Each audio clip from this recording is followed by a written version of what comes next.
next topic is accounting of reserves, accumulated profits and losses.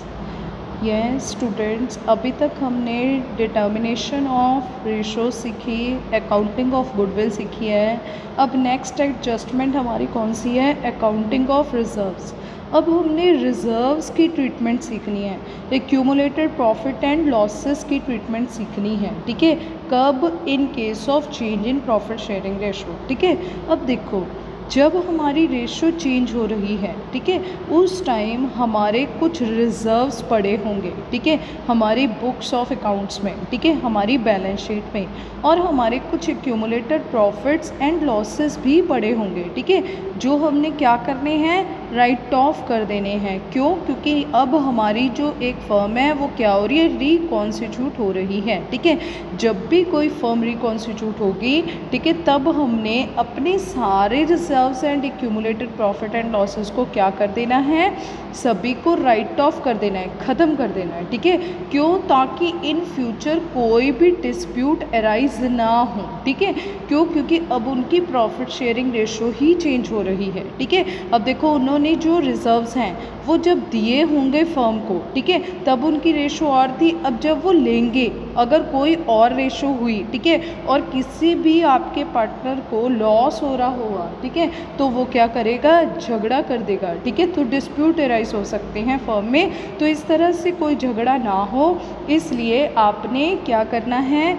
जब भी कोई change in profit sharing ratio हो, admission हो, retirement हो या डेथ हो, आपने क्या कर देनी है? ये सारी ही आपके reserves, accumulated profit and losses का क्या कर देना है? आपने सभी का अकाउंटिंग करनी है. ठीक है ना. अब इनकी अकाउंटिंग कैसे होगी ये हम देखते हैं. अभी नेक्स्ट है, if at the time of change in profit sharing ratio. ठीक है, जब भी आपकी कोई भी प्रॉफिट शेयरिंग रेशो चेंज हो रही होती है, तो reserves, accumulated profit and losses exist in the books of the firm. ठीक है, ये बुक्स ऑफ द फर्म का मतलब बैलेंस शीट में एग्जिस्ट कर रहे होते हैं, दिखाई दे रहे होते हैं, हमें लिखे होते हैं. ठीक है, they are transfer to partners capital account if capitals are fluctuating. अगर तो आपकी कैपिटल दो तरह की होती है, एक फ्लक्चुएटिंग और एक फिक्स्ड. अगर तो ये आपकी फ्लक्चुएटिंग कैपिटल है, फिर आपने पार्टनर्स के कैपिटल अकाउंट में ट्रांसफ़र कर देना है, क्योंकि एक तरह का ही अकाउंट बनता है इस केस में. और अगर आपकी कैपिटल फिक्स्ड है, फिर आपने किस में ट्रांसफ़र कर देना है? करंट अकाउंट में. ठीक है, in their old profit sharing ratio, old profit sharing ratio में ही ट्रांसफ़र करनी है. ठीक है, because reserve, accumulated profit and losses on their date of change in profit sharing ratio were earned before the reconstitution of the firm. ठीक है, क्यों? क्योंकि ये कब अर्न कर रखे होते हैं? रिकॉन्स्टिट्यूशन से पहले. ठीक है, तो इट मीन्स अगर इनको बांटे जाते, दिए जाते, ये प्रॉफिट्स, ये रिजर्व्स उनको दिए जाते, ठीक है, तो किस रेशो में दिए जाते? जो उनकी ओल्ड थी. ठीक है, तो इसलिए उनको ओल्ड रेशो में ही दे देने हैं. ठीक है, अब देखो इसकी ट्रीटमेंट कैसी है. अब यहाँ पे आपको ना ये बैलेंस शीट गिवन होगी क्वेश्चन में. बैलेंस शीट में यहाँ पे है आपकी लायबिलिटी साइड, और सॉरी, ये है आपकी एसेट साइड. ठीक है, और यहाँ पे आपको ना, जैसे यहाँ पे दिए होंगे, पहले तो क्रेडिटर्स वगैरह होंगे, और यहाँ पे आपको दिया होगा, फर्स्ट है जैसे वर्कमैन कंपनसेशन रिजर्व्स. ठीक है, और इसको वो और कैसे लिख सकता है? वर्कमैन की जगह वो एम्प्लॉय भी लिख सकता है, एम्प्लॉय कंपनसेशन रिजर्व. ठीक है, वो इसे वर्कमैन कंपनसेशन रिजर्व भी लिख सकता है, एम्प्लॉय कंपनसेशन रिजर्व भी लिख सकता है. ठीक है, अब देखो ये होता क्या है. अब आपके जैसे कि 3 पार्टनर हैं ABC. ठीक है, और तीनों की रेशो 3:1 है. ठीक है, अब जो पार्टनर्स हैं हमारे, ठीक है, वो क्या करेंगे? अपने प्रॉफिट में से कुछ पैसा निकाल के, ठीक है, कहाँ पे रखेंगे? अपनी फर्म में. क्यों? ताकि हमारे पास जो वर्कमैन काम कर रहे हैं, चाहे वो हमारे एम्प्लॉयज़ हैं, चाहे वो हमारे वर्कर्स हैं, ठीक है, अगर उनके साथ कुछ भी काम करते हुए मिस हैपनिंग हो जाती है, ठीक है, तो फर्म उसके लिए उनको कंपनसेशन देगी, हानि पूर्ति करेगी उनकी. ठीक है, अब देखो जैसे कि आपने देखा ही है, कई बार किसी पर्सन के साथ कुछ भी मिस हैपनिंग हो जाती है तो सरकार की तरफ से उसे पैसा दिया जाता है, ठीक है। तो इसी तरह से फर्म से अगर कोई गलती हो जाती है तो फर्म उसे क्या देगी, कंपनसेशन देगी, उसकी हानि पूर्ति करेगी, ठीक है। अब देखो किसी पर्सन की, जैसे कि वर्कर्स को आपने ज़्यादातर देखा होगा, मशीनों पे काम करते करते किसी की बाजू कट जाती है बेचारे की, ठीक है, कभी किसी का हाथ कट जाता है तो फर्म को क्या देना पड़ता है, कंपनसेशन, ठीक है, हानि पूर्ति करनी पड़ती है, ठीक है। अब देखो ये किस रेशो में देंगे ये रिजर्व, जो इनकी प्रॉफिट शेयरिंग रेशो है, ठीक है। अब ए ने मान लो दिया है 30,000, बी ने दिया है 20,000 और सी ने दिया है 10,000, तीनों ने इकट्ठा करके कितने पैसे दे दिए, 60,000 रुपीज़, ठीक है। अब ये जो 60,000 रुपये हैं, इन फ्यूचर अगर इनकी रेशो चेंज हो गई, 2-3-1 हो गई, ठीक है ना, तो फिर इनको मिलेगा कैसे ये पैसा, इसको मिलेगा 20,000, इसको मिलेगा 30,000 और इसको मिलेगा 10,000, ठीक है।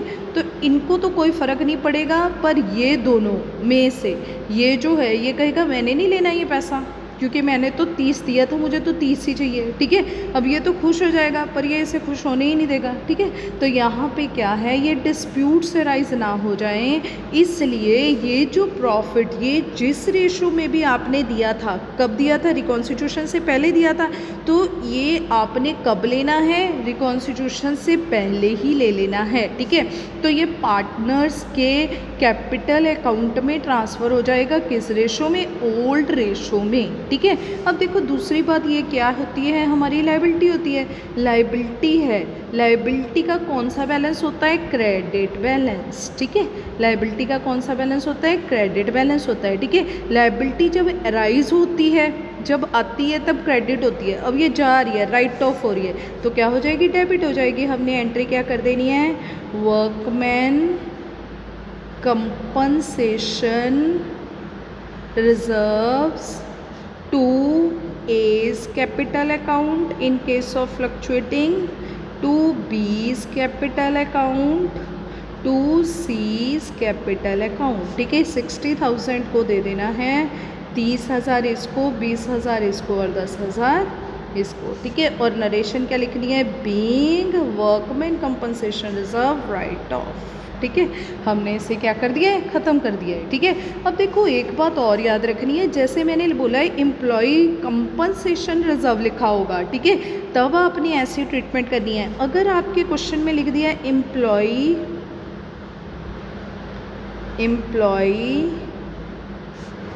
प्रोविडेंट फंड, ठीक है। अब देखो यहाँ पे एम्प्लॉय प्रोविडेंट फंड लिखा हुआ है, ठीक है। तो ये क्या है, ये एम्प्लॉयज़ के पैसे होते हैं, ठीक है ना। ये आपने एम्प्लॉयज़ की सैलरी में से कुछ पैसा रख देना है, ठीक है। मान लो कि एक एम्प्लॉय है, उसकी सैलरी है 10,000, ठीक है। तो आपने उस सैलरी का 10% कितना है, 1,000 रुपया, ठीक है। आपने 1,000 रुपया उसकी सैलरी में से बिजनेस में ही रख लेना है, फर्म में ही रख लेना है, ठीक है। और उसे कितने दे देने हैं, 9,000 रुपये दे देने हैं, ठीक है। और जो 1,000 रुपया आपने रखा है उसमें से कुछ कॉन्ट्रीब्यूशन किसकी होती है, आपके जो आपके पार्टनर्स हैं उनकी, ठीक है। मान लो अब तीनों ने मिला के इसे कितना दे दिया है, 1,000 रुपया, ठीक है। अब जो आपका एम्प्लॉय है उसके अकाउंट में कितने पैसे जमा हो जाएंगे, 2,000 रुपये, ठीक है। पर अब ये पैसे जो हैं ये आपके एम्प्लॉय के ही हैं, ये आपके कभी नहीं होंगे, ठीक है। तो ये इसकी ट्रीटमेंट आपने change in profit sharing ratio के टाइम नहीं करनी, क्योंकि ये बिजनेस की क्या है, लायबिलिटी है, ठीक है। ये बिजनेस की क्या है, लायबिलिटी है, ठीक है, टूवर्ड्स एम्प्लॉय, और एम्प्लॉय कौन है, एक्सटर्नल है, और उसको देनी है। और ये जो है ये बिजनेस की लायबिलिटी है, ठीक है, टूवर्ड्स ऑनर्स, ठीक है, किसके लिए, मालिकों के लिए है, ठीक है। अगर तो यहाँ पे कोई क्लेम आ गया, ठीक है ना, किसी भी एम्प्लॉय के साथ कुछ कोई घटना घट गई है, ठीक है, फिर तो हमें इस पैसे में से ही अपने एम्प्लॉय को पैसे देने पड़ेंगे, ठीक है। अब देखो यहाँ पे क्या हुआ, एक एम्प्लॉय के साथ मिस हैपनिंग हो गई है, आपका एक एम्प्लॉय है उसकी बाजू कट गई है, जिसको आपने 20,000 रुपया दे दिया है, ठीक है। अब ये क्लेम आ गया है बिजनेस में, ठीक है। अब देखो यहाँ पे हम क्या करेंगे, वर्कमैन कंपनसेशन रिजर्व। इस जर्नल एंट्रीज की क्या होगी, ये देखो 60,000 रुपये थे, 60 में से 20,000 उसे देके फ़िलहाल 40,000 जो है वो तो अभी भी मालिकों के हैं ना, ठीक है। और इन फ्यूचर अगर वो लेके जाएंगे तो वो इस रेशो में लेके जाएंगे, तो उन्होंने ये पैसे आज ही लेके जाने हैं, ठीक है। तो इस टाइम पे आपने क्या एंट्री करनी है, वर्कमैन कंपनसेशन रिजर्व कितने का है, 60,000 का, टू क्लेम। अब देखो यहाँ पे क्लेम, क्लेम क्या है, लाइबिलिटी है, लाइबिलिटी जब अराइज होती है तो क्रेडिट हो जाती है। To claim on workman compensation reserve कितना आ गया, 20,000 रुपये का आ गया है, ठीक है। कितने का आ गया, 20,000 का, ठीक है।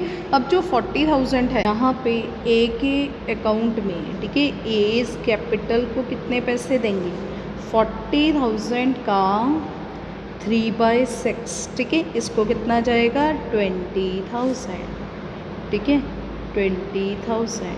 और to B's capital account, B को कितना जाएगा, 40,000 इंटू 2/6, इसको जाएगा 1333, ठीक है, 3, इसको जाएगा 1333। टू सीज कैपिटल अकाउंट, सी को 40,000 का कितना जाएगा, 1/6, 6667, ठीक है, और सी को 6667, ठीक है। और अगर क्लेम आएगा तो हमने उसकी ट्रांजैक्शन कैसे करनी है, ऐसे करनी है, ठीक है। अब देखो यहाँ पे इन ट्रांजैक्शंस को करते हुए हमें ना एक अकाउंट की ज़रूरत पड़ेगी। पहले मैं आपको वो अकाउंट क्लियर कर देती हूँ, फिर हम आगे जाके इनको डिटेल में करेंगे, ठीक है।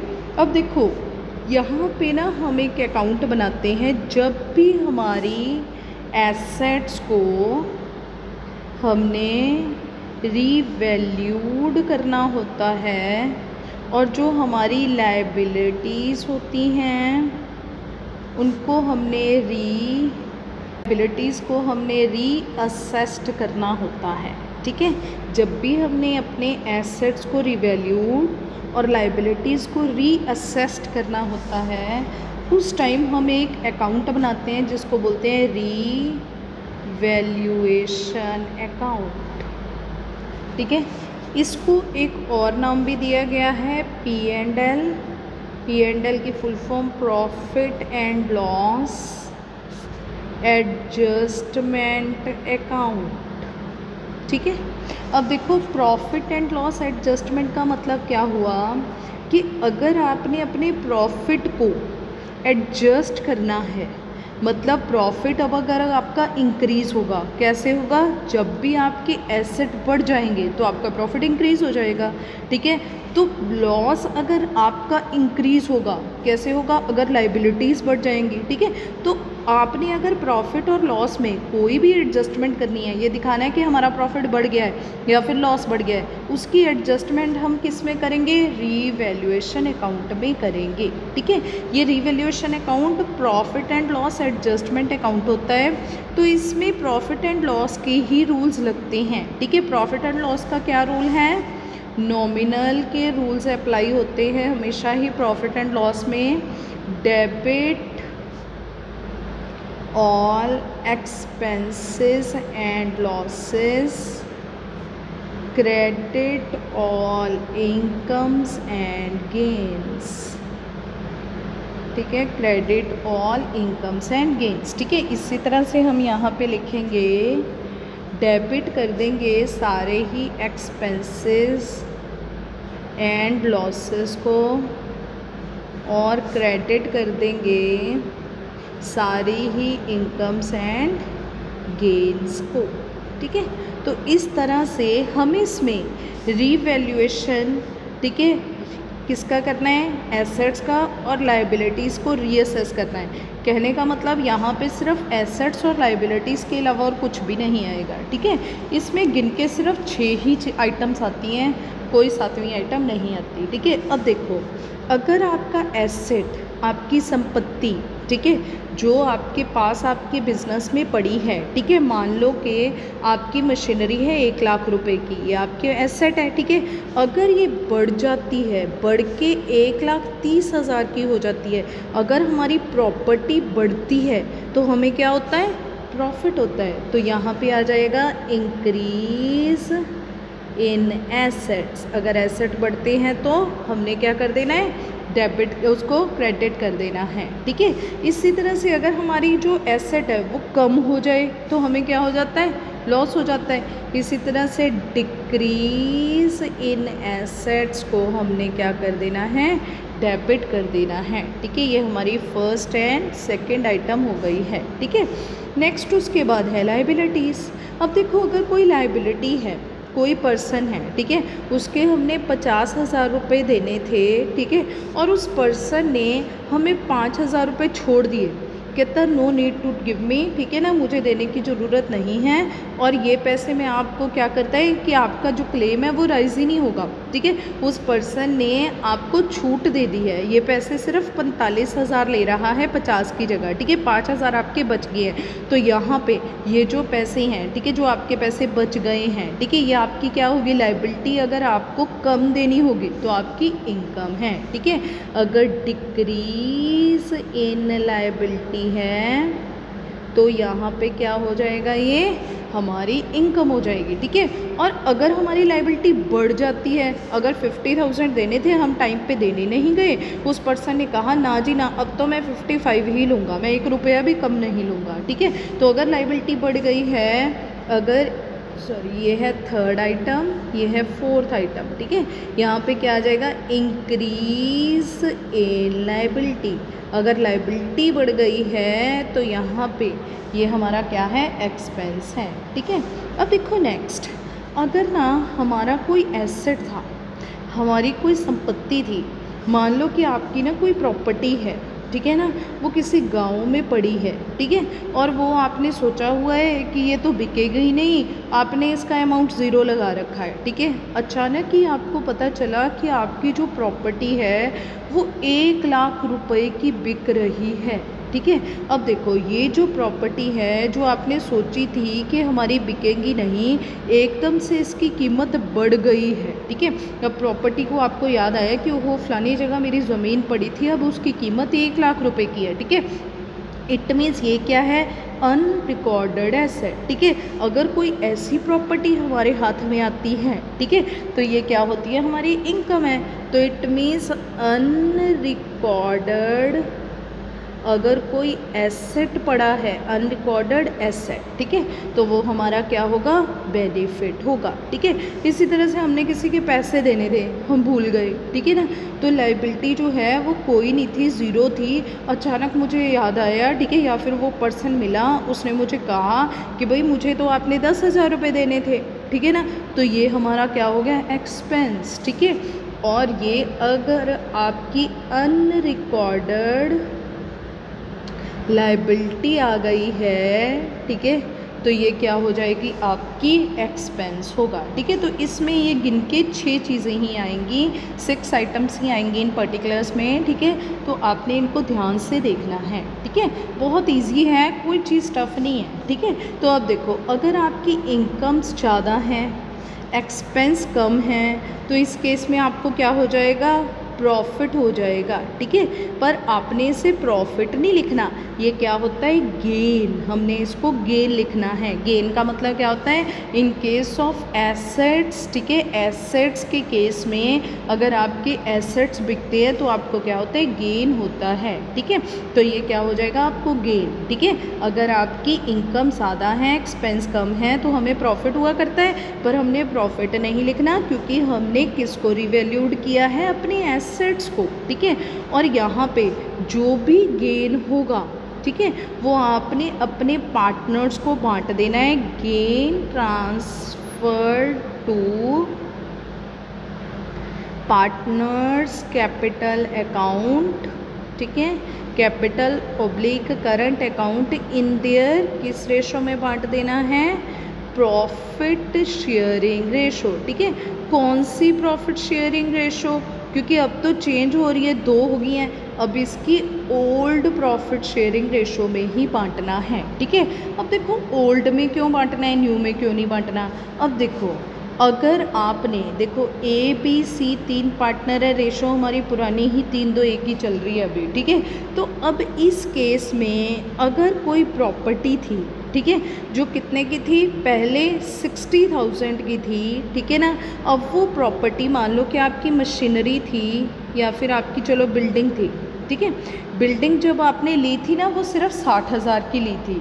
आज रिवैल्यूएशन के बाद, ठीक है ना, उसका प्राइस जो है आपने देखा, रिवैल्यूड किया उसको, ठीक है ना, उसका मार्केट प्राइस बढ़ के 1,20,000 हो गया है, ठीक है। तो इट मीन्स 60,000 का आपको क्या होने वाला है, इसमें गेन होने वाला है, प्रॉफिट होने वाला है, ठीक है। तो यहाँ पे ओल्ड के अकॉर्डिंग टू तो इसको मिलेगा 30, 20 और 10, क्योंकि तीनों ने इकट्ठा मिलके जब प्रॉपर्टी ली थी तब इतना पैसा इन्वेस्ट किया था। और अगर ये यहाँ पे ना लेके जाएं, कोई एसेट को रिवैल्यूड ना करें, कोई लाइबिलिटी को रीअसेस ना करें, तो इन केस इनका फ्यूचर में तो रेशियो चेंज हो जाएगी और इसको मिलेगा 20, इसको मिलेगा 30, इसको मिलेगा 10, ठीक है। तो यहाँ पे तो झगड़े की बात हो जाएगी, ठीक है। तो ये झगड़े ना हो इसलिए आज ही हमने अपने यहाँ पे रिवैल्यूएशन अकाउंट बना के सारी ही एसेट्स को रिवैल्यूड कर लेना है, लाइबिलिटीज़ को रीअसेस्ड कर लेना है, ठीक है। और जो भी प्रॉफिट आएगा वो किसको दे देना है, अपने पार्टनर्स को दे देना है, ठीक है। चलो अब हम ये चैप्टर को करते हैं, ये कुछ टॉपिक को करते हैं बिल्कुल आराम से, क्योंकि अब ये टॉपिक में हमें कोई प्रॉब्लम नहीं आने वाली, ठीक है। अब देखो यहाँ पे हम इलस्ट्रेशन लेते हैं 7th। इस इलस्ट्रेशन में ही मैं आपको सारा कुछ बता दूँगी। ABC 3 पार्टनर हैं, रेशो है 4:3:2। Decided to share the future profit 2:3:4 में इन्होंने डिसाइड कर लिया है 1 अप्रैल 2020 से। And extract of their balance sheet, extract का मतलब अधूरी बैलेंस शीट है आपके पास, फुल फ्लेज नहीं दे रखी, बस एक आइटम ही दे रखी है, ठीक है। तो ये जो एक्सट्रैक्ट बैलेंस शीट है कहता है 31 मार्च 2020 को ये आपको वर्कमैन कंपनसेशन रिजर्व दिखा रही है, कितने के हैं, 90,000 रुपीज़ के हैं, ठीक है, 90,000 के हैं, ठीक है। अब इसने क्या कहा है, ये 5 केसेस आपको क्वेश्चन में दे रखे हैं, ये 5 केसेस तक ही आपको पेपर में आता है, ठीक है। अब देखो फर्स्ट है when no information as to claim is given। अब ना आपको क्लेम के बारे में कुछ नहीं बताया हुआ, मतलब वर्कमैन कंपनसेशन रिजर्व के बारे में क्वेश्चन में कोई इन्फॉर्मेशन गिवन ही नहीं है, ठीक है। फिर हमें अंडरस्टूड है कि जिस रेशो में हमने इनसे पैसे लिए थे उसी रेशो में हमने दे देने हैं, ठीक है। तो ये रेशो, ये किस रेशो में चले जाएंगे, ओल्ड रेशो में, किनको, पार्टनर्स को, ठीक है। और देखो ये लाइबिलिटी है, लाइबिलिटी जब अराइज होती है तब क्रेडिट होती है, अब ये राइट ऑफ हो रही है, ठीक है। यहाँ पे एंट्री क्या बनेगी, workman compensation reserve 2A's capital, B's capital और C's कैपिटल, ठीक है। 90,000 का 40/4 इसको रेशो में बांट दिया 4:3:2 में, ठीक है। 40,000 A को, B को 30,000 और C को 20,000 रुपया चला जाएगा, ठीक है। अब देखो नेक्स्ट केस क्या है, when there is no claim, ठीक है। अगर कोई क्लेम ही नहीं है, क्वेश्चन में इंफॉर्मेशन तो है हमें वर्कमैन कंपनसेशन रिजर्व के बारे में, पर वो कहता है कि कोई क्लेम ही अराइज नहीं हुआ, वो बोल दिया उसने नो क्लेम, ठीक है ना। अब इसमें तो कुछ बोला ही नहीं था, हमने अपनी अकल लगाई थी, ठीक है। पर यहाँ पे तो इसने बोल दिया है, कहता है नो क्लेम, कोई क्लेम नहीं है, ठीक है। तो इसके लिए इसमें हमने क्या कर देना है, सेम ही एंट्री कर देनी है, same entry as given in case 1, ठीक है। क्यों, क्योंकि कोई क्लेम ही नहीं आया, कोई देनदारी आई नहीं, कोई अराइज ही नहीं हुई है लाइबिलिटी, ठीक है। अब देखो नेक्स्ट है third case, when a claim on account of workman compensation is 45,000, ठीक है। अब हमारा एक क्लेम अराइज हो गया है, ठीक है। 90,000 हमारा रिजर्व था जिसमें से हमने 45 दे देना है, पर रिमेनिंग कितना बचेगा, 45। जो 45 बचेगा वो इन्होंने किस रेशो में दिया था, 4:3:2 में, तो किस रेशो में वापस कर देना है, 4:3:2 में ही वापस कर देना है। तो यहाँ पे क्या आ जाएगा, वर्कमैन कंपनसेशन रिजर्व 90,000, क्लेम कितने का, आप देखो लाइबिलिटी है, लाइबिलिटी जब अराइज होगी, क्लेम जब अराइज होगा तो क्रेडिट होगा, ठीक है। तो यहाँ पे हमने 45,000 और बाकी पार्टनर्स को बांट देना है किस रेशो में, 4:3:2 में, ठीक है। अब देखो नेक्स्ट क्वेश्चन आ गया है फोर्थ, ध्यान से सुनना है, when a claim on workman compensation is 99,000, ठीक है। अब देखो जो हमारी लाइबिलिटी है वो क्या हो गई है, बढ़ गई है। ठीक है, अभी मैंने आपको क्वेश्चन में बताया था कि अगर इंक्रीज इन लाइबिलिटी है तो वो हमारा क्या हो जाता है, एक्सपेंस हो जाता है। ठीक है, अब अगर हमारी लाइबिलिटी इंक्रीज हो जाती है तो वो हमारा खर्चा होगा, तो यहाँ पे हमने किस में ट्रांसफ़र कर देना है, रिवैल्यूएशन अकाउंट में ट्रांसफ़र कर देना है इसे। ठीक है, चलो अब मैं आपको क्वेश्चन में करके दिखाते हैं। जैसे कि यहाँ पे है revaluation account particular rupees, particular rupees. ठीक है, और यहाँ पे हमारे पास देखो ये हमारा एक्सपेंस हो गया है, claim on workman compensation reserve. ठीक है, अब देखो ये क्लेम कितने का है, हमने रिज़र्व्स जो हैं वो निकाल के कितने के रखे थे, 90,000 के। ठीक है, क्लेम कितने का आ गया, 99,000 का। ठीक है, तो इट मीन्स हमारी लाइबिलिटी और कितनी बढ़ गई है, 9,000 रुपये की। ठीक है, खर्चा। अब देखो मान लो कि आप ये सोचो कि आपने ना एक ना गुल्लक लगा रखी है। ठीक है, उस गुल्लक में 90,000 रुपीज़ आपने इसी पर्पज़ के लिए हम अपनी सेविंग्स रखते हैं ना।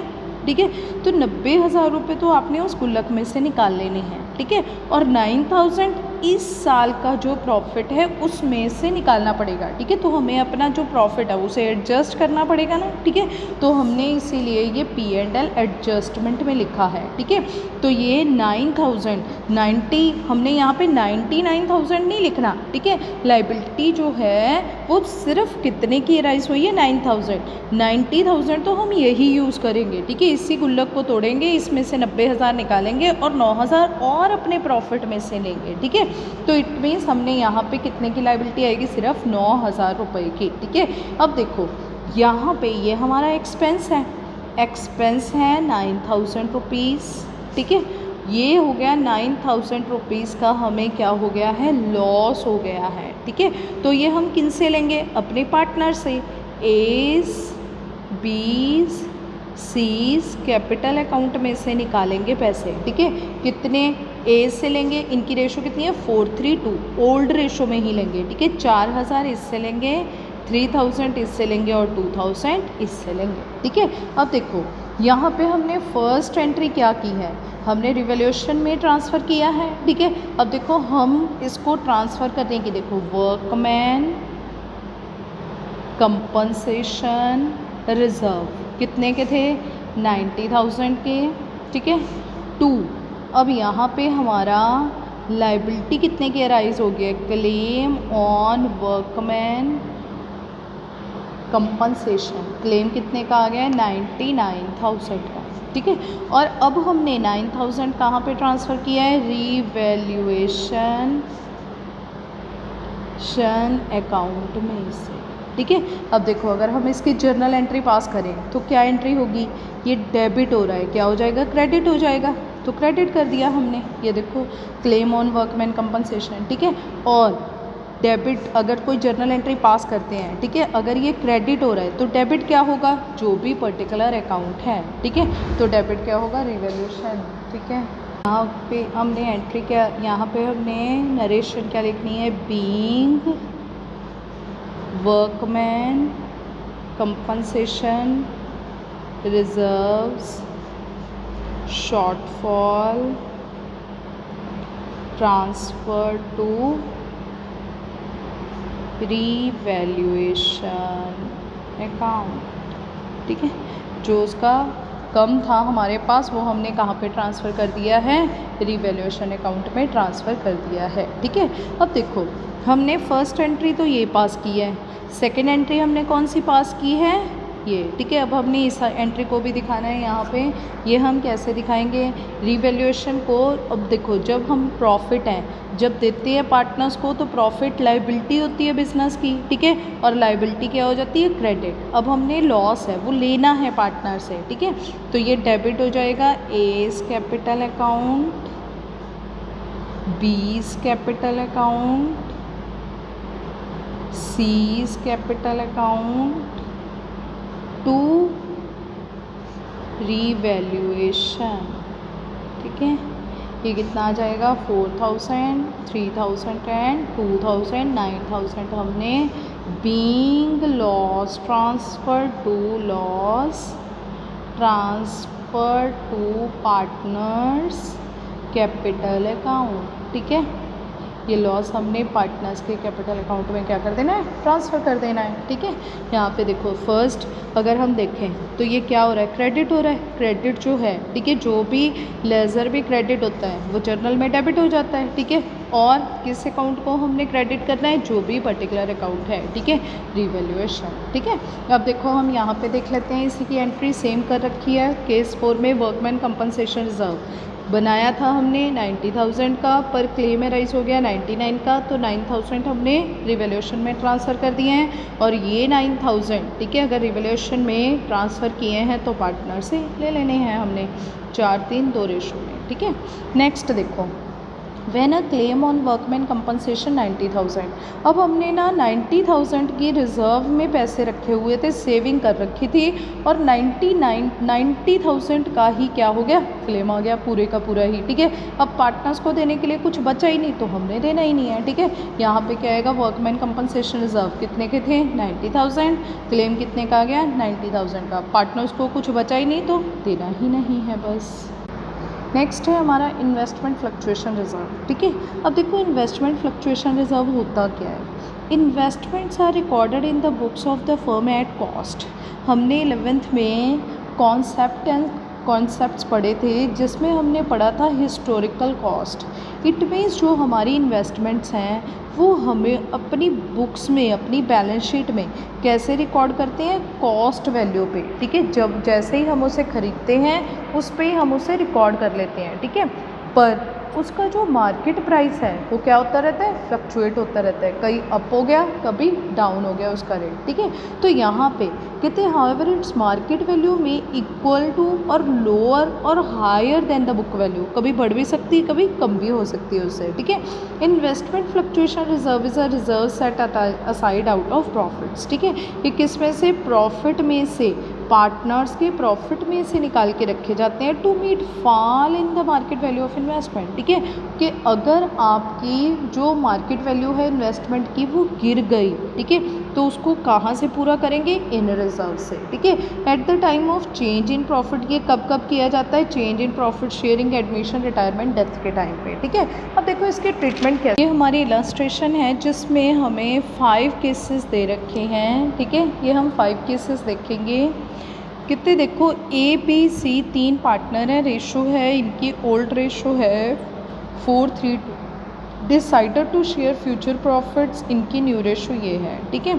With effect from an extract of balance sheet. अब देखो आपकी इन्वेस्टमेंट 2 लाख की है, आपने इन्वेस्टमेंट कर रखी तो 2 लाख की, ठीक है, और आपने इसे एट कॉस्ट प्राइस 2 लाख पे ही रखा हुआ है, ठीक है। अब हम इसके मार्केट प्राइस देखेंगे कि अगर तो बढ़ रहे हैं, ठीक है, तो हमें फ़ायदा हो रहा है, अगर कम हो रहे हैं तो हमें नुकसान होएगा, ठीक है ना। जैसे कि अगर इन्वेस्टमेंट आपने शेयर्स में कर रखी हो तो शेयर का प्राइस तो आपको पता है कम भी हो जाता है ज़्यादा भी हो जाता है, ठीक है। तो कहते हैं फर्स्ट केस है when there is no other information, ठीक है। अब आपको क्वेश्चन में कोई अदर इन्फॉर्मेशन गिवन नहीं है, ठीक है। मतलब क्या है कि मार्केट प्राइस जो है वो ना बढ़ा है ना कम हुआ है, ठीक है। हमने ये एज्यूम करते हुए जो हमारे रिजर्व्स है, जो पार्टनर्स के रिजर्व हैं, ठीक है, जो एग्जिस्टिंग पार्टनर्स के रिजर्व हैं, ठीक है, वो उन्होंने किस रेशो में दिए होंगे, 4:3 में दिए होंगे, ठीक है। कहने का मतलब कि ए जो है उसने कितना दिया होगा 8,000, और जो बी है उसने कितना दिया होगा 6,000, और जो सी है उसने कितना दिया होगा 4,000 रुपये, ठीक है। और टोटल करके इन्होंने 8,000 रुपये यहाँ पे अपने बिजनेस में, अपने प्रॉफिट में से निकाल के रख दिए हैं, ठीक है। ये फर्म में ही पड़े हैं, ठीक है। अब देखो कोई अदर इन्फॉर्मेशन गिवन नहीं है, तो इट मीन्स जब इनकी रेशो चेंज हो रही है, ठीक है, उस टाइम पे ये जो इन्वेस्टमेंट है ये सेम रही, ठीक है। तो जो इन्होंने पैसे दिए हुए थे ये अपने पैसे लेके जाएंगे, क्योंकि अगर ये आज ना लेके गए, ठीक है, तो इन फ्यूचर जो आपका ए है उसको किस रेशो के अकॉर्डिंग टू मिलेगा 2, इसको मिलेगा ए को 4,000 रुपया, ठीक है, और बी को मिलेगा 6,000, सी को मिलेगा 8,000 रुपया, ठीक है। ये बी जो है इसको तो कोई फ़र्क नहीं पड़ेगा, पर इसको मिलने वाला था 8, इसको मिलेगा 4, ठीक है, इसको मिलने वाला था 4, इसको मिलेगा 8, ठीक है, ये गेन कर जाएगा और ये सेक्रीफाइस करेगा, ठीक है। तो ऐसी कोई सिचुएशन ना आए इन फ्यूचर, ठीक है, इससे क्या होगा, झगड़ा हो जाएगा इनका, ठीक है।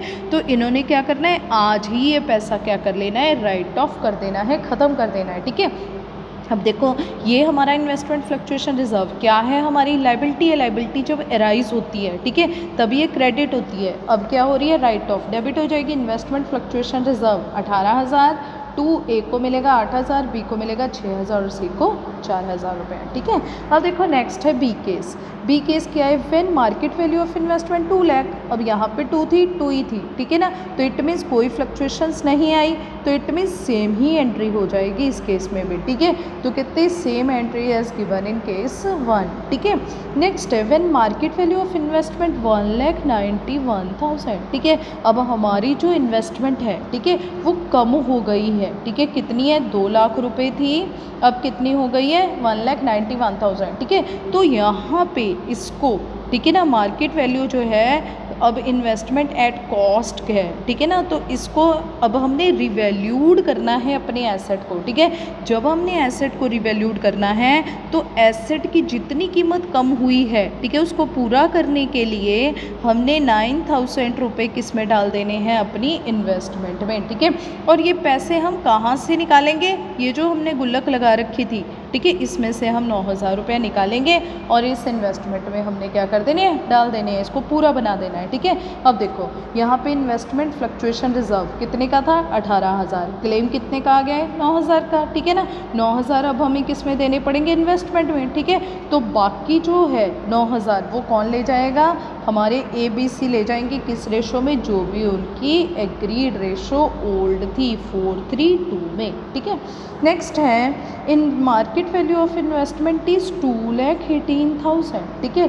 अब देखो नेक्स्ट है when the market value of investment कितनी होगी, 2,18,000, ठीक है। अब देखो पहली बात तो ये जो 18,000 है ये तो आपके थे, ये तो बच ही गए, ये तो पार्टनर्स को मिलेंगे ही, क्योंकि उसके प्रॉफिट में से निकाल के रखे थे कि इन्वेस्टमेंट अगर कम होगी तो इसमें से डाल देंगे, पर इन्वेस्टमेंट तो कम होने की बजाय बढ़ गई है, अब इनको ये पैसा तो मिलेगा ही, ठीक है।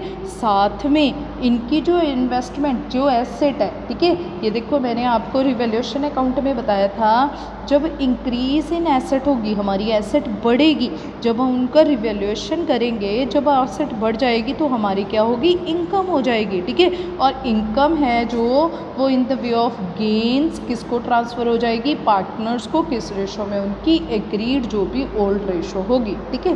तो यहाँ पे हम इसकी ट्रीटमेंट कैसे करेंगे, फर्स्ट देखो हम केस 4 में इसकी ट्रीटमेंट कैसे करेंगे।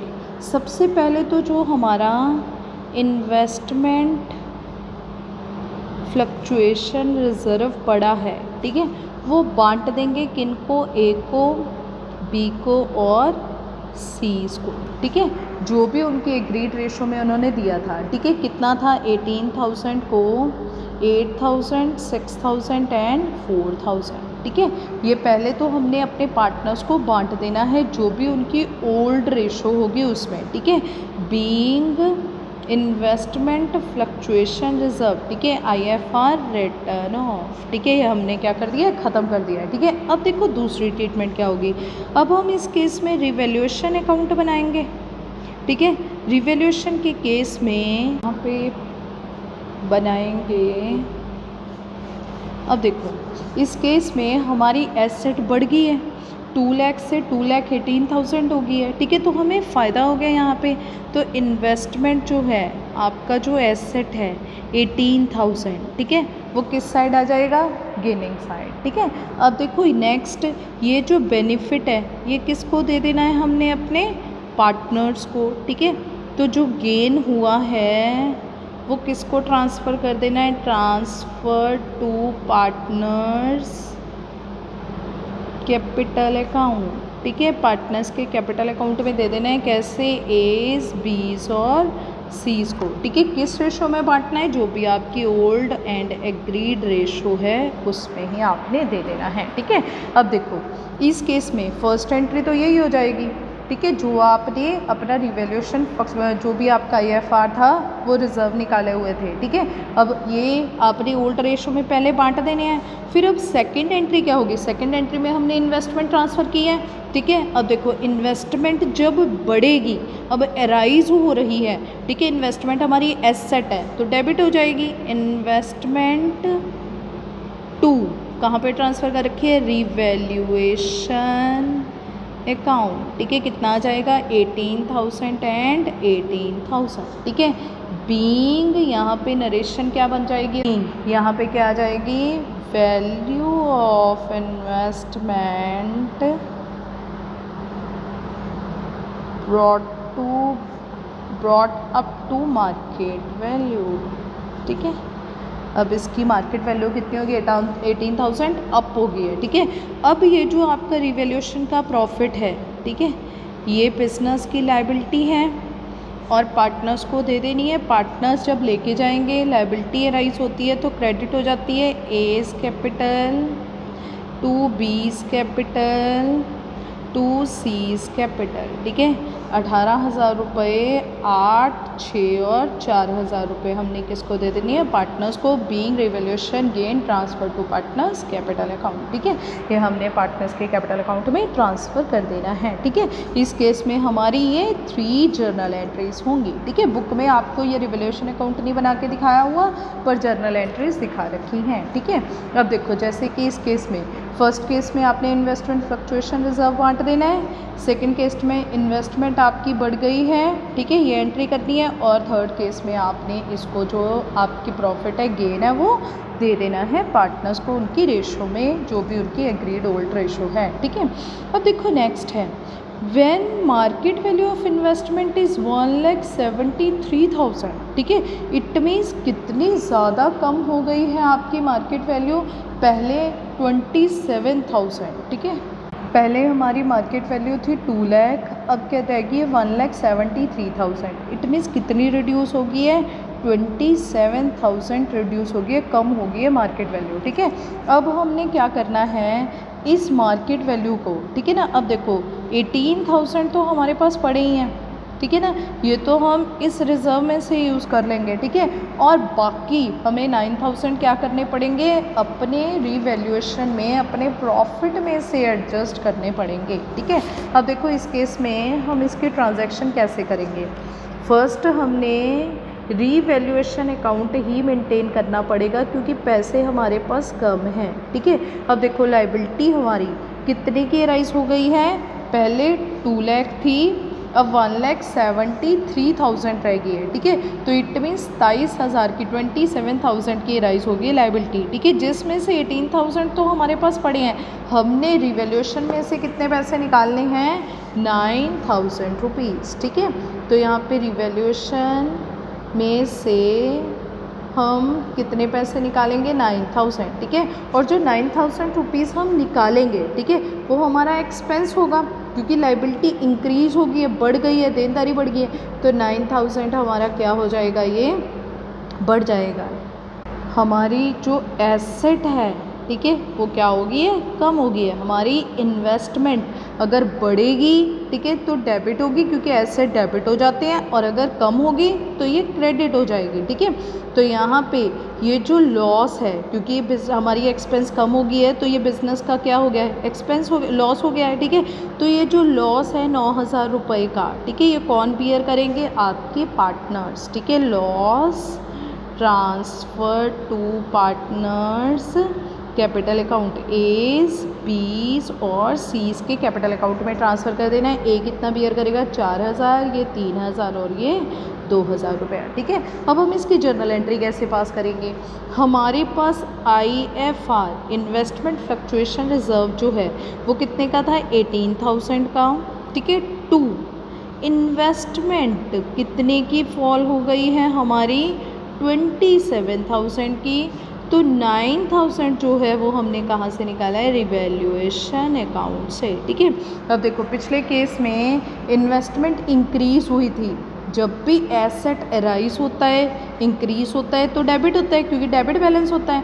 अब हमारा जो एसेट है वो डिक्रीज़ हो जाएगा, ठीक है। तो ये क्या हो जाएगा, क्रेडिट हो जाएगा, ठीक है। अब ये जो लॉस है ये ट्रांसफ़र कहाँ कर देना है, पार्टनर्स कैपिटल अकाउंट में, ठीक है। तो यहाँ पे क्या आ जाएगा, एज बीज सीज कैपिटल अकाउंट टू, यहाँ पे क्या आ जाएगा, रीवैल्यूएशन अकाउंट, ठीक है। ये 9,000 रुपीज़ जो हैं वो ले लेने हैं 4,000 ए से, 3,000 बी से और 2,000 सी से, ठीक है। अब देखो यहाँ पे इन्होंने जर्नल एंट्री पास करके दिखा रखी है। इन्वेस्टमेंट फ्लक्चुएशन रिजर्व 18,000 के थे, इन्वेस्टमेंट फॉलो इस 27 की, और रिवोल्यूशन 9,000 का लॉस आ गया जो हमने किससे ले लेना, अपने पार्टनर से ले लेना है, ठीक है। ऐसे हमारी बैलेंस शीट में कुछ रिजर्व्स पड़े रहते हैं, उसी तरह ही हमारे कुछ एसेट्स भी रह जाते हैं, ठीक है। जिस तरह से आपने लाइबिलिटीज़ पार्टनर्स को at the time of change in profit sharing ratio देनी है, इस तरह एसेट आपने लेने भी हैं उनसे, ठीक है। तो लाइबिलिटीज़ में हमने अभी तक वर्कमैन कंपनसेशन रिजर्व देखा है, ठीक है। और इसे हम क्या बोलते हैं, एम्प्लॉई कंपनसेशन रिजर्व भी हम इसे बोलते हैं। नेक्स्ट उसके बाद है हमारा इन्वेस्टमेंट फ्लक्चुएशन रिजर्व हमने देखा है, ठीक है। इसी के साथ साथ, ठीक है, ये तो हम रिज़र्व अपने प्रॉफिट में से पैसा निकाल के रख लेते हैं, ठीक है। कई बार क्या होता है, हम पूरे का पूरा प्रॉफिट भी रख लेते हैं अपने बिजनेस में, ठीक है। तो आपको यहाँ पे लिखा हुआ दिखाई देगा प्रॉफिट एंड लॉस, ठीक है। और कई बार ये हमें दे देता है profit and loss credit balance, credit balance, ठीक है। कई बार तो आपको बैलेंस शीट में दिखाया जाएगा P&L, ठीक है। कई बार आपको यहाँ पे दिखाया जाता है profit and loss credit balance, ठीक है। तो ये आपके बिजनेस की अभी लाइबिलिटी है। लाइबिलिटी का मतलब अभी बांटा नहीं, अभी देने वाला पड़ा है, ठीक है। अब देखो, अगर ये लाइबिलिटी साइड दिखा देगा तब भी आपकी लाइबिलिटी है। आपको पता है कि हम पार्टनर्स को देते क्या हैं, प्रॉफिट देते हैं, ठीक है। तो ये हमारा क्या होगा, प्रॉफिट होगा, ठीक है। ब्रैकेट में कभी भी लिखा नहीं होगा आपको कि आपका प्रॉफिट है, ठीक है। आपको ये खुद ही पता होना चाहिए कि अगर ये लाइबिलिटी साइड है तो ये हमारा प्रॉफिट है, ठीक है। क्यों, क्योंकि पार्टनर्स को अगर ये बिजनेस की लाइबिलिटी है, ठीक है, तो इट मीन्स प्रॉफिट जो है वो पार्टनर्स ने कमाया हुआ है और उनको देना है, ठीक है। और अगर ये क्रेडिट बैलेंस लिख देता है तो ये किसके अकॉर्डिंग टू लिख रहा है, प्रॉफिट एंड लॉस अकाउंट के अकॉर्डिंग टू लिख रहा है, ठीक है। अब देखो, प्रॉफिट एंड लॉस में नॉमिनल के रूल्स लगते हैं, debit all expenses and losses, credit all incomes and gains, ठीक है। अब इसने अगर क्रेडिट बैलेंस लिखा है, ठीक है, तो क्रेडिट में क्या होगा, इनकम होगी। तो इट मीन्स ये आपने क्या किया है, प्रॉफिट कमाया है, ठीक है। नेक्स्ट उसके बाद क्या होगा, इसी तरह जैसे आपको यहाँ दिखाया हुआ है, और आपको एक जनरल रिजर्व भी दिखा सकते हैं, जनरल रिजर्व्स, ठीक है। और जनरल रिजर्व्स का मतलब, जैसे वर्कमैन का तो एक पर्पस है, ठीक है। अगर किसी पार्टनर को अगर किसी एम्प्लॉय को कोई भी मिसहैपनिंग होगी है तब आपको देना पड़ेगा, अगर आपकी इन्वेस्टमेंट फ्लक्चुएट हुई है तब आपको करना पड़ेगा। मतलब ये तो पर्पसफुल है, कोई स्पेसिफिक पर्पस है इनका तो, ठीक है। पर जनरल रिजर्व का मतलब किसी भी काम के लिए यूज़ किए जा सकते हैं, ठीक है। तो ये जो जनरल रिजर्व्स हैं, ठीक है, अगर ये भी बैलेंस शीट में आपको दिखाई दे रहे हैं और नीचे एडजस्टमेंट के में इसके बारे में कुछ नहीं बोला हुआ, तब आपने ये भी किस रेशो में दे देने, ओल्ड में, क्योंकि ये किस रेशो में इकट्ठे कर रखे हैं, ओल्ड रेशो में इकट्ठे कर रखे हैं पार्टनर से, ठीक है। और जिस तरह से ये लाइबिलिटीज़ हैं, ठीक है, ये कुछ रिजर्व्स, ठीक है, ये रिजर्व्स हैं हमारे, ये 3 रिजर्व्स हैं, और ये हमारे क्यूमुलेटेड प्रॉफिट्स हैं, ठीक है। तो इसी तरह से कुछ लॉसेस भी होते हैं, ठीक है। अब ये लॉसेस में क्या क्या आ जाता है, जैसे कि फर्स्ट है, आपको लिखा होगा प्रॉफिट एंड लॉस ठीक है। यहाँ पे क्रेडिट साइड, अगर ये profit and loss, sorry asset side, अगर ये प्रॉफिट एंड लॉस आपको एसेट साइड लिखा होगा तो इट मीन्स पार्टनर से लेना है। पार्टनर से लिया क्या करते हैं हम, लॉस लिया करते हैं। ठीक है, ये आपको खुद अंडरस्टूड होना चाहिए। ठीक है, कि ये लॉस ही होगा, क्योंकि ये ब्रैकेट में कभी लिखेगा नहीं आपको कि ये लॉस है। ठीक है, और एक बात ये बोल देते हैं, profit and loss debit balance. ठीक है, डेबिट बैलेंस। ठीक है, तो अगर इसने डेबिट बैलेंस लिख दिया है तो डेबिट साइड क्या आता है, ऑल एक्सपेंसेस एंड लॉसेस। ठीक है, तो हमें फिर भी खुद ही अंडरस्टूड हो जाना चाहिए कि ये क्या है, हमारा लॉस है। ठीक है, अब देखो जैसे ये लॉसेस हैं, इसी तरह से नेक्स्ट है एडवर्टीजमेंट सस्पेंस अकाउंट। ठीक है, एडवर्टीजमेंट सस्पेंस जो है वो क्या है, डेफर्ड रेवेन्यू एक्सपेंडिचर है। ठीक है, डेफर्ड रेवेन्यू का मतलब खर्चा तो हमने एक ईयर में कर चुके हैं। ठीक है, पर प्रॉफिट में से ये थोड़ा थोड़ा करके हर साल हम क्या करते हैं, राइट ऑफ करते हैं। ठीक है, तो ये हमारे कुछ एसेट हैं। जब भी आपने change in profit sharing ratio करनी है, ठीक है ना, जब भी आपकी फर्म रिकॉन्स्टिट्यूट होगी, ठीक है, फर्म रिकॉन्स्टिट्यूट कब होगी, at the time of change in profit sharing ratio. ठीक है, और at the time of admission of a new partner, at the time of retirement of a partner, और इन केस ऑफ डेथ। ठीक है, तो इन सभी केसेस में जब भी हमारी फर्म रिकॉन्स्टिट्यूट होगी, हमने ये एडजस्टमेंट्स करनी है। हमने सारे ही जो उनकी लाइबिलिटीज़ हैं वो उनको ओल्ड रेशो में दे देनी है, और जो भी उनसे एसेट्स हैं वो ले लेने हैं। ठीक है, अब देखो यहाँ पे हमें नेक्स्ट है deferred revenue expenditure. It is a revenue expenditure. ये कौन सा है, रेवेन्यू एक्सपेंडिचर है। ठीक है, बार बार होने वाला खर्चा है। Which does not bring any asset. ठीक है, पर ये कोई एसेट नहीं है, इससे कोई एसेट नहीं आया। ठीक है, into existence, but its benefit is expected to last more than one accounting period. पर इसका बेनिफिट हम लेने वाले हैं फ्यूचर में। ठीक है, जैसे अगर हमारा कोई एसेट आता है, जैसे कोई मशीनरी आती है, वो हमें दिखती है पर यहाँ पे कुछ आया नहीं है, पर इसका बेनिफिट हम लेंगे। ठीक है, deferred revenue expenditure is return of over the period during the its benefits is likely to acquire. ठीक है, मान लो आपने ना कोई ना प्रोडक्ट बनाया है जिसको आपको लग रहा है कि 5 साल तक मेरा ये प्रोडक्ट कहीं नहीं गया, बहुत बेस्ट बिकेगा। ठीक है, और उसके ऊपर ना आपको खर्चा हुआ है 10,000 रुपये का आपकी एडवर्टीज़मेंट का। ठीक है, तो आपने जिस टाइम तक इसका बेनिफिट आपको लग रहा है तो तब तक हम लेंगे। अब यहाँ पे ये लिखा हुआ है कि which its benefit is likely to accrue. ठीक है, जब तक भी हमें लग रहा है, जैसे कि हमें इस प्रोडक्ट में लग रहा है कि 5 साल तक हमारा प्रोडक्ट चलेगा, ठीक है, उस टाइम पीरियड तक ही हम इसे क्या करेंगे, डिवाइड कर लेंगे। ठीक है, they are also known as fictitious asset. हम इसे क्या कहते हैं, फिक्टिशियस एसेट कहते हैं। फिक्टिशियस का मतलब काल्पनिक है, हमने जस्ट बना रखा है, आर्टिफिशियल एसेट है, ये कोई रियलिटी में कोई एसेट नहीं है। At the time of change in profit sharing ratio deferred expenditure is return of. ठीक है, ये भी क्या करने हैं, रिटर्न ऑफ कर देने हैं। अब ये देखो जितने भी एसेट हैं, ठीक है ना, वो जब एराइज होते हैं तो डेबिट होते हैं। ठीक है, और अब ये क्या हो रहे हैं, राइट ऑफ हो रहे हैं, ख़त्म हो रहे हैं, तो क्रेडिट हो जाएंगे। Partners capital account to deferred revenue expenditure. ठीक है, चलो अब हम इससे रिलेटेड कुछ एग्जांपल्स कर लेते हैं। फर्स्ट है Hardeep and Sandeep are partner हैं, रेशो ये है, मतलब ये ओल्ड रेशो है। They decided to share future profits equally, ये न्यू रेशो है। ठीक है, the balance sheet shows a balance of advertisement suspense का बैलेंस एडवर्टीजमेंट का बैलेंस शीट में शो हो रहा है। ठीक है, कितना है, 20,000। तो ये एसेट है, एसेट जब एराइज होता है तो डेबिट होता है। अब हम राइट ऑफ कर रहे हैं, क्रेडिट हो जाएगा। ठीक है, क्या हो जाएगा, Hardeep Sandeep to advertisement suspense. ठीक है, कितने अमाउंट था, 20,000। किस रेशो में लेना है, ओल्ड में। ठीक है, क्यों, क्योंकि आपने जब दिया ओल्ड में है तो लेना भी ओल्ड में ही है। ठीक है, किस रेशो में, 4:1। ठीक है, जब इस पर्सन का कितना देना बनता था, 16,000, और इसका बनता था 4,000, इसने यही देना है। ठीक है, और अगर ये न्यू में देते तो कितना देना था, 10-10। ठीक है, तो इस पर्सन को क्या हो जाना था, नुकसान, और इसको फ़ायदा हो जाना था, जिससे इन फ्यूचर क्या हो जानी थी, झगड़ा हो जाना था। तो ये झगड़ों से बचने के लिए, ठीक है, ताकि ये डिस्प्यूट्स अराइज ना हो, ठीक है, तो जो भी एक्ट 1932 में प्रोविजंस दी गई हैं आपने उसी के अकॉर्डिंगली ही चलना है। ठीक है,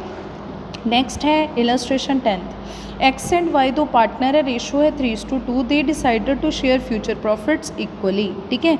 on that date change in profit sharing ratio profit कहते शोज अ डेबिट बैलेंस। अब देखो मैंने आपको बताया था डेबिट बैलेंस का मतलब क्या है, ये आपको क्या दिया हुआ है, लॉस दिया हुआ है, ठीक है। लॉस क्या होता है हमारा, एसेट, एसेट जब अराइज होते हैं तो डेबिट होते हैं। अब हमने क्या करना है, राइट ऑफ करना है, तो क्रेडिट कर दो इसको, ठीक है। क्या एंट्री बन जाएगी, XY2P&L, ठीक है। 50,000 को किस रेशो में दे देना है, जो उनकी ओल्ड रेशो थी 3:2 है, ठीक है। ये पार्टनर से हमने क्या करना है, ले लेना है, ठीक है। अब देखो नेक्स्ट इलस्ट्रेशन 11th, XYZ तीन पार्टनर हैं, ये उनकी ओल्ड रेशो है, they decided to share new ratio, ये वाली है, ठीक है। Effect from this the extract balance sheet, आपको अधूरी बैलेंस शीट दे रखी है, ये आपको कुछ रिजर्व्स दे रखी हैं, ये प्रॉफिट एंड लॉस, ये अगर लाइबिलिटी साइड है तो ये आपका प्रॉफिट है, पार्टनर्स को देना है, ये वर्कमैन कंपनसेशन रिजर्व है, ये एडवर्टीजमेंट सस्पेंस है, ठीक है। अब आपने ये पार्टनर को देनी है, ये उनसे लेनी है, ठीक है। ये लाइबिलिटीज़ हैं, जब आती हैं, जब अराइज होती हैं तब क्रेडिट होती हैं, अब ये डेबिट हो जाएंगी, ठीक है, 2XYZ, ठीक है। और यहाँ पे अब आप इकट्ठी इनकी कंबाइंड एंट्री कर सकते हो, ठीक है, कोई रिस्ट्रिक्शंस नहीं है इसमें, कोई मार्क्स नहीं कटते, ठीक है। नेक्स्ट है एडवर्टीजमेंट सस्पेंस 50,000, ठीक है। तो यहाँ पे XYZ, यहाँ पे एडवर्टीजमेंट सस्पेंस, ये एसेट है, जब आ रहा था तो डेबिट हो रहा था, अब जा रहा है तो क्रेडिट हो जाएगा, राइट ऑफ कर रहे हो जब, ठीक है। नेक्स्ट है इलस्ट्रेशन 12th, कितने राधिका, बानी और चित्रा दो तीन पार्टनर हैं, ये इनकी ओल्ड रेशो है, ठीक है। फ्यूचर रेशो क्या है, 3:1, ठीक है। कहते हैं on that date balance sheet debit balance 24,000 रुपये है, डेबिट का मतलब ये क्या है, बिजनेस का लॉस है, ठीक है।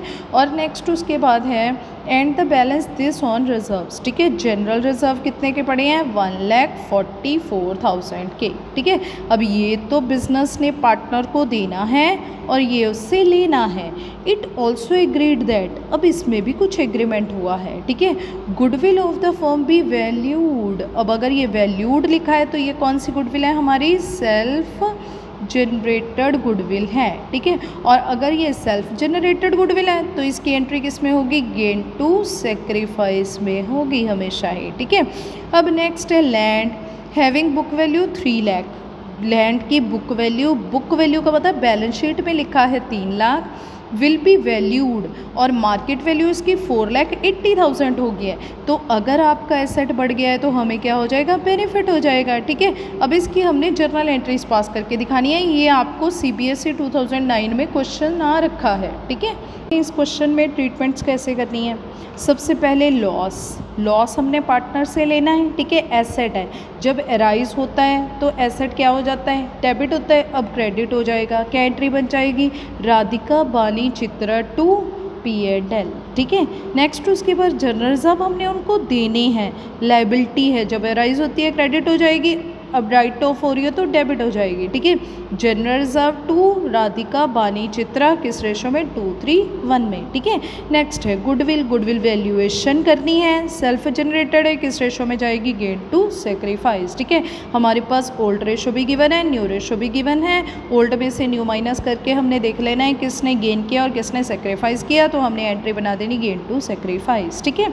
नेक्स्ट है लैंड बुक वैल्यू, कितने 3 लाख है, बढ़ के कितनी हो गई है, 4,80,000, ठीक है। सबसे पहले हमने रिवैल्यूएशन अकाउंट बनाना है, अगर हमें बेनिफिट हो रहा है, हमारी एसेट बढ़ रही हैं तो हमारा गेन क्रेडिट हो जाएगा, हमने यहाँ पे क्या लिखनी है, लैंड, ठीक है। कितनी आ गई, 1,80,000, और ये जो हमारा बेनिफिट है ये कौन लेके जाएगा, हमारे जो पार्टनर्स हैं, ठीक है, ऑनर्स हैं, ठीक है। तो ये राधिका, बानी और चित्रा किस रेशो में ले जाएंगे, 2:1 में, ठीक है। तो ये देखो इन्होंने ये एडजस्टमेंट्स आपको ये सारी एंट्रीज करके दिखा रखी हैं। पहले P&L पार्टनर से ले लिया, जनरल रिजर्व पार्टनर्स को दे दिए, राधिका को आपने गुडविल आपने वैल्यूड कर ली गेन टू सेक्रीफाइस में, लैंड पहले रिवैल्यूएशन, ये देखो सबसे पहली एंट्री हमने लैंड की करनी है, ट्रांसफ़र की, ठीक है। तो लैंड हमारी एसेट है, जब राइज हो रही है, बढ़ रही है तो डेबिट हो जाएगी, क्या एंट्री हो जाएगी, लैंड टू रिवैल्यूएशन, फिर उसके बाद रिवैल्यूएशन का प्रॉफिट हमने पार्टनर्स को फंड देना है, ठीक है। चलो जी, अब देखो यहाँ पे एक सिचुएशन ऐसी आ जाती है, कई बार हमारे जो पार्टनर हैं वो ये सोचते हैं कि हमने ना बड़ा मुश्किल से ये पैसे जो हैं हमारे जो जनरल रिजर्व्स हैं वो हमने बड़े मुश्किल से इकट्ठे कर रखे हैं। ठीक है, अब देखो यहाँ पे ना एक बैलेंस शीट है जिसमें हमें दिखाई दे रहा है कि जो आपकी ये आपकी लायबिलिटी साइड है और ये एसेट साइड है। ठीक है, हमें दिखाई दे रहा है कि हमारे जो पार्टनर हैं उनके जनरल रिजर्व पड़े हैं 1 लाख के। ठीक है, और उनके वर्कमैन कंपनसेशन रिजर्व पड़े हैं 50,000 के। ठीक है, और उनके प्रॉफिट एंड लॉस एक्यूमुलेटेड पड़ा है बिज़नेस में 50,000 का। ठीक है, ये ना हमने देखा कि बिज़नेस में ये जो हैं ये पड़े हैं। अब देखो बिज़नेस में 2 लाख इकट्ठा कर रखा है आपके पार्टनर्स ने। ठीक है, ये पार्टनर्स ने 2 लाख रुपए इकट्ठा कर रखा है। अब देखो बिज़नेस में पैसा इकट्ठा करना कितना मुश्किल है। अदरवाइज़ तो पार्टनर्स ठीक है ना अपने काम के लिए जो भी उनको ज़रूरी होता है ठीक है वो अपने पैसे ले लेते हैं। ठीक है, पर कुछ पैसा वो बिज़नेस में फ्यूचर के लिए संभाल के रखते हैं। ठीक है, अब वो चाहते हैं कि हम ये पैसा लेके नहीं जाना। अब ये 2 लाख है, मैंने बड़ी मुश्किल से ये बिज़नेस में पैसा इकट्ठा किया है, वो सोचते हैं कि हमने ये पैसा नहीं लेके जाना। ठीक है, अब इनके पास एक चॉइस है, अगर ये नहीं लेके जाना चाहते मतलब ये नहीं राइट ऑफ करना चाहते। ठीक है ना, अब देखो अगर ABC 3 पार्टनर हैं ठीक है, इनकी रेशो 3:1 है। ठीक है, तो A कितना ले जाएगा 120, B ले जाएगा 40 और C ले जाएगा 40। ये एक दिन में ही सारा कुछ ले जाएंगे और यहाँ पे हमारा बिज़नेस ज़ीरो हो जाएगा। ठीक है, पर अब ये सोच रहे हैं हमने नहीं लेके जाना है ये पैसा। ठीक है, और इन फ्यूचर इनकी रेशो बनने जा रही है मान लो कि 2:1। ठीक है, इनकी रेशो ये बनने जा रही है। पहले इनकी ओल्ड रेशो ये थी, अब न्यू इन्होंने ये डिसाइड कर लिया है कि हम न्यू रेशो इसमें लेंगे। ठीक है, अब इनके पास ना एक ऑप्शन है, ये क्या करेंगे। ठीक है, अब देखो यहाँ पे अगर ये इन फ्यूचर 2:1 लेके जाएंगे तो इस पर्सन को कितना मिलेगा, इसको मिलेगा 80, इसको 80 और इसको 40। इस पर्सन को तो कोई फ़र्क नहीं पड़ने वाला इन फ्यूचर। ठीक है, पर इसको मिलना कितना था 120, अब मिलेगा कितना 80 सॉरी, तो इसको 40,000 जो है वो कम मिलेगा। ठीक है, लेस मिलेगा, और इसको मिलने वाला था 40, इसको मिलेगा 80। अब इसको मिल गया है 40 एक्सेस में, ज़्यादा मिल गया है। इट मीन्स इस पर्सन ने फ्यूचर में गेन कर लिया है और इसने क्या किया है सेक्रीफाइस किया है। ठीक है, अगर हम आज ही बिज़नेस में 40,000 लेके आए और इसको पकड़ा दे। ठीक है, तो इन फ्यूचर जब भी इनका जितना भी प्रॉफिट होगा, क्योंकि अभी इन्होंने बराबर कर देना है काम। ठीक है, फ्यूचर में जब भी इनका जितना मर्जी, चाहे यहाँ पे 12 लाख इकट्ठा हो जाए, चाहे 14 लाख, चाहे 16 लाख, चाहे 1 करोड़ इकट्ठा हो जाए। ठीक है, तो इनका झगड़ा नहीं ना होगा। ठीक है, तो इसलिए ये क्या करेंगे, ये कहते कि हमने बहुत मुश्किल से ये पैसा इकट्ठा किया हुआ है, ये क्या करेंगे, ये पैसे को आपने किस रेशो में बांट देना है, गेन टू सेक्रीफाइस। ठीक है, इस केस में आपने कौन सी रेशो निकाल देनी है, पहले हम सेक्रीफाइसिंग रेशो निकालेंगे। ठीक है, सेक्रीफाइसिंग रेशो। ठीक है, तो सेक्रीफाइसिंग रेशो का फॉर्मूला क्या होता है, ओल्ड माइनस न्यू। ठीक है, अब देखो एज सेक्रीफाइसिंग रेशो निकालो 3/5, 1/5, 1/5, और इसकी कितनी आएगी 2/5, 2/5 एंड 1/5। ठीक है, इसका कितना आ गया 1/5, इसने सेक्रीफाइस इसका माइनस 1/5 इसका 0। ठीक है, यही तो हमने किया था यहाँ पे। ठीक है ना, अब यहाँ पे अमाउंट कितने का था 2 लाख, हमने 2 लाख में से सिर्फ जितना सेक्रीफाइस हुआ है हमने सिर्फ उतने का ही अमाउंट निकालना है, पूरा 2 लाख नहीं देना। ठीक है, तो इसने कितने का सेक्रीफाइस गेन किया है 40 का। ठीक है, और इसने सेक्रीफाइस कितने की किया है 40 का। ये सिंपली गेन वाला, गेन टू सेक्रीफाइसेस की एंट्री होती है, गेन वाला पैसे लेके आएगा और सेक्रीफाइस वाले को दे देगा। ठीक है, इन फ्यूचर इनका झगड़ा ही नहीं होगा। तो यही इन्होंने यहाँ पे आपको बात समझा रखी है। ठीक है, कितने एडजस्टमेंट ऑफ रिजर्व्स, नेक्स्ट क्या है reserve, adjustment of reserves accumulated profit and losses through partners capital account when there are to be retained in the books. ठीक है, वो बुक्स में रखना चाहते हैं। ठीक है, तब क्या होगा, आपने simply gain to sacrifice entry pass कर देनी है। ठीक है, in case of positive effect, positive effect का मतलब जब उनको देने वाला होगा तब आपने गेन टू सेक्रीफाइस। अगर नेगेटिव इफेक्ट होगा, नेगेटिव का मतलब उनसे लेने वाला है, ठीक है, तो सेक्रीफाइस टू गेन। ये दोनों चीज़ों को आपने ध्यान में रखना है क्योंकि इसमें आप लोग पेपर में कंफ्यूज हो जाते हो। मोस्ट ऑफ द स्टूडेंट्स क्या करते हैं, यही एंट्री पास करके आ जाते हैं। बच्चे अगर आपने पैसा लेना है तो आपने क्या एंट्री करनी है, सेक्रीफाइस टू गेन एंट्री करनी है, याद रखनी है ये बात, ठीक है। अब देखो जैसे हमारा ये वाला केस था, ठीक है, इस केस में अगर आपकी बैलेंस शीट में, ठीक है ना, बैलेंस शीट में आपका वर्कमैन कंपनसेशन रिजर्व होता 2 लाख, ठीक है, और आपके एडवर्टीजमेंट सस्पेंस होते 1,20,000 के, और आपका P&L का लॉस हो जाता 2 लाख का, ठीक है। तो अब लेने वाले कितने हैं, 320, और देने वाले कितने हैं, 2 लाख। तो हमने पार्टनर से 1,20,000 लेना था। लेने के केस में हमने एंट्री क्या करनी है, सेक्रीफाइसिंग टू गेनिंग। याद रखनी है ये बात हमेशा ही, ठीक है। चलो जी, अब देखो अब नेक्स्ट है illustration 13th illustration. ABC 3 partner हैं, ओल्ड रेशो ये है, न्यू रेशो ये है, ठीक है। अब कहते हैं on that date general reserve showed credit balance. Credit का मतलब क्या होता है, प्रॉफिट बिजनेस का, ठीक है, तो प्रॉफिट है तो लायबिलिटी है। Instead of distributing the general reserve it was decided to record adjustment entry, ठीक है। वो कहते हैं हम डिस्ट्रीब्यूट नहीं करना चाहते, ठीक है, तो डिस्ट्रीब्यूट नहीं करना चाहते, ठीक है, मतलब ये कहते हैं कि हमने बहुत मुश्किल से ये पैसा कमाया, हम बिजनेस में सेम रखेंगे, तो क्या करते हैं, हम गेन टू सेक्रीफाइस एंट्री कर देते हैं, ठीक है। अब इस केस में 3 पार्टनर थे, ठीक है, सी ने गेन कर लिया, सी अपने घर से 6,000 लेके आएगा, इन दोनों को दे देगा। इन फ्यूचर जब भी इनका जो जनरल रिजर्व ट्रांसफर होगा इनमें कोई झगड़ा ही नहीं होगा, ठीक है। नेक्स्ट उसके बाद है इलस्ट्रेशन 14, ठीक है। 14th इलस्ट्रेशन में DEF 3 पार्टनर है, रेशो है 5:3:2। They decided to share future profit इस रेशो में। ये ओल्ड रेशो है, ये न्यू रेशो है, ठीक है। ये मोस्ट इंपॉर्टेंट क्वेश्चन है, ठीक है। तो यहाँ पे जनरल रिजर्व कितने पड़े हैं बिजनेस में, 1,50,000। कॉन्टीजेंसी रिजर्व्स, ठीक है, कॉन्टीजेंसी रिजर्व्स क्या होते हैं, which may be arise in future, जो फ्यूचर में अराइज हो भी सकते हैं, नहीं भी हो सकते, ठीक है। नेक्स्ट वो कितने हैं, 25,000। प्रॉफिट एंड लॉस का क्रेडिट बैलेंस है, क्रेडिट का मतलब ये बिजनेस का प्रॉफिट है, कितने का है, 75,000।